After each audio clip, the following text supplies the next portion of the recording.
الحمد لله وكفى وعباده الذين اصطفى أما بعد فأعوذ بالله من الشيطان الرجيم بسم الله الرحمن الرحيم لقد كان لكم في رسول الله أسوة حسنة لمن كان يرجو الله واليوم الآخر وذكر الله كثيرا.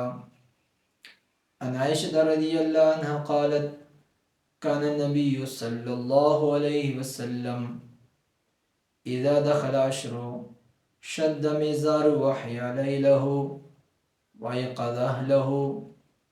رواہ بخاری رقم 224. اللهم صل على سيدنا محمد وعلى آل سيدنا محمد وبارك وسلم. ابھی ہم اعتکاف کے بارے میں، اس کی فضیلت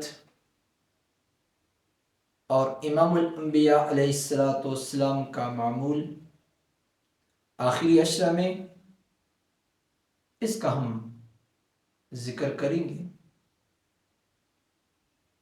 شروع سے لے کر آخر تک ہم صحیح طریقے پہ سماعت کریں گے تو فائدہ بہت ہوگا انتہائی. اس میں پہلی بات یہ ہے،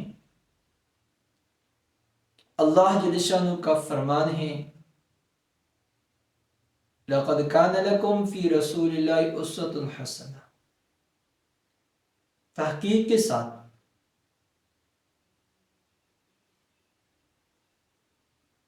امام الانبیاء علیہ السلام کی حیات میں بہترین نمونہ ہے. سارے لوگوں کے لیے نہیں ہے جن کے اندر یہ صفات ہو. لمن کان یرجو اللہ والیوم الآخرہ، جو لوگ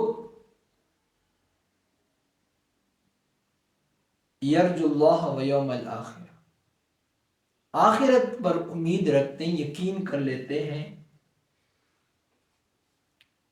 اور دوسری بات وذکر اللہ کثیرا، اللہ جل جلالہ کو بہت سے یاد کرتے. انہی حضرات کے لیے امام الانبیاء علیہ السلام کے حیات طیبہ میں بہترین نمونہ ہے. اس سے مراد جو ایمان والا ہو ان لوگوں کے لیے. ایمان کب بنے گا؟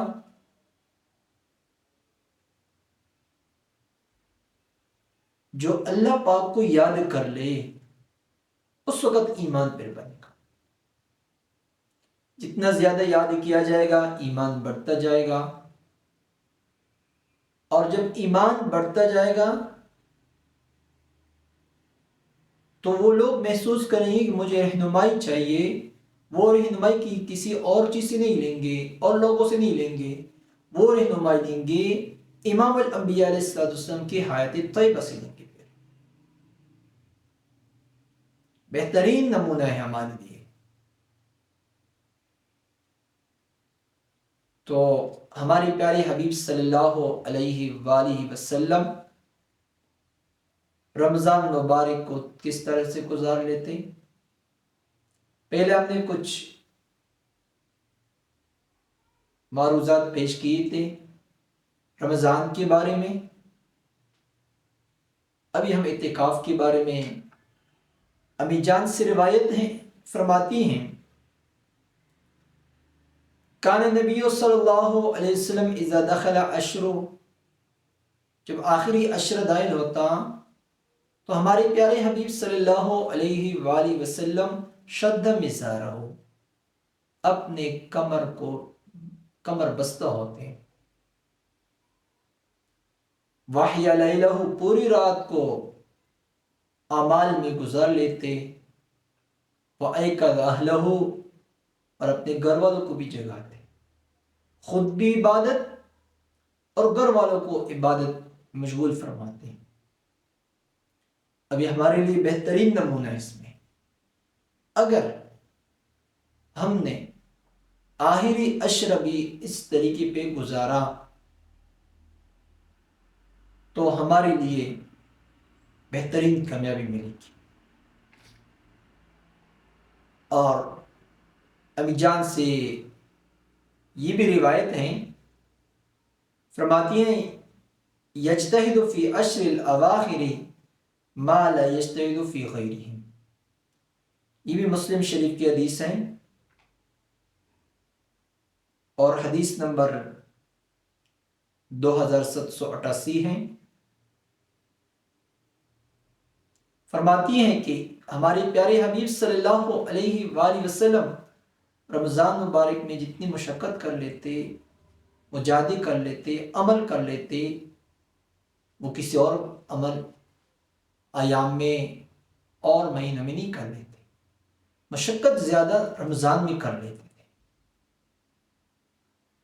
اور امی جان سے بھی روایت ہیں، فرماتی ہیں ان نبی صلی اللہ علیہ وآلہ وسلم كان يعتكف عشر الاواخر من رمضان حتى توفاه اللہ، امام الانبیاء علیہ الصلاۃ والسلام آخری عشر میں دنیا سے رحلت فرمانے تک اعتکاف فرماتے، ہر مہینے ہر سال آخری عشر میں اعتکاف فرماتے ہیں۔ اور اس سے یہ بات بھی ثابت ہوئی کہ اعتکاف کرنا ہر حال میں ہر سال کرنا چاہیے، ہر رمضان میں کرنا چاہیے۔ یہ مراد نہیں ہے کہ بس صرف ایک دفعہ کیا جائے پھر چھوڑا جائے۔ مسنون بہتر عمل یہ ہیں کہ رمضان مبارک آخری عشر میں اعتکاف کیا جائے۔ کہ ہمارے پیارے حبیب صلی اللہ علیہ وسلم کے حیات میں ہمارے لیے نمونہ ہے، اس وجہ سے میں یہ بات عرض کر رہا ہوں۔ اور جب امام الانبیاء علیہ الصلوۃ والسلام پھر اس کے بعد ثم اعتکف ازواج من بعدہ، پھر اس کے بعد امام الانبیاء علیہ الصلوۃ والسلام کی زوج مبارکہ وہ اعتکاف فرماتی۔ یہ بھی بخاری شریف کی حدیث ہیں اور 2024 کا یہ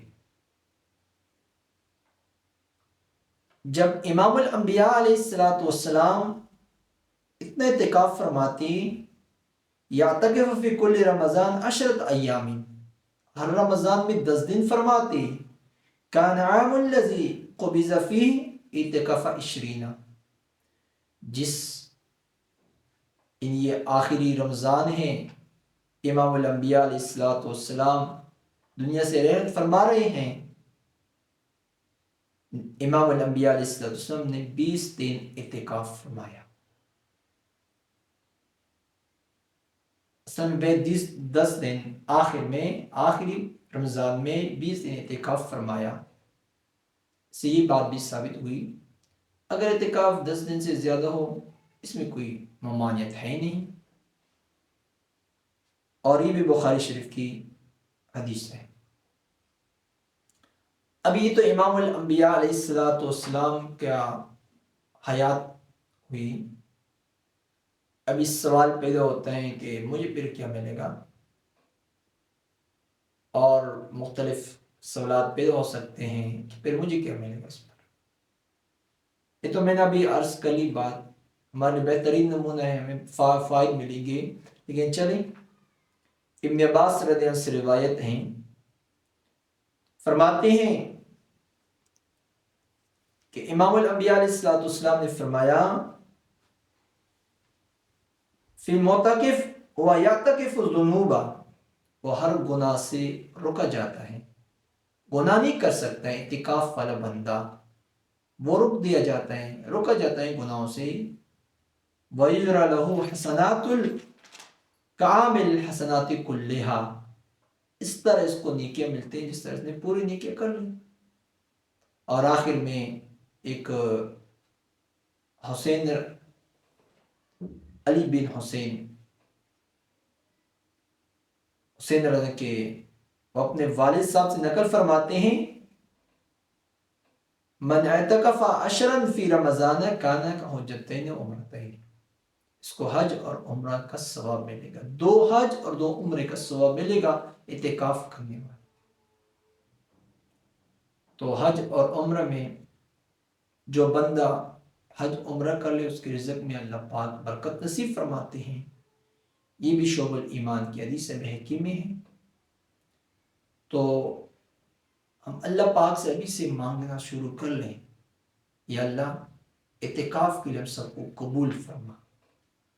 اور یہ اللہ پاک کے در پہ انسان آیا، اللہ پاک کے سامنے گر گڑا کے اللہ پاک کے در پہ آیا معافی مانگنے کے لیے. جس طرح ہمارے ہاں کوئی بندہ نافرمان ہوتا ہے، اس نے برائی کی ہوتی ہے، اس کے پاس جاتا ہے، اس کے گھر پہ جاتا ہے، پھر اس کو معاف بھی کر لیتا ہے. تو اللہ پاک ہم سب کو ہر حال میں اعتکاف اور علم اور عمل کی زندگی نصیب فرمائے. واخر دعوانا الحمدللہ رب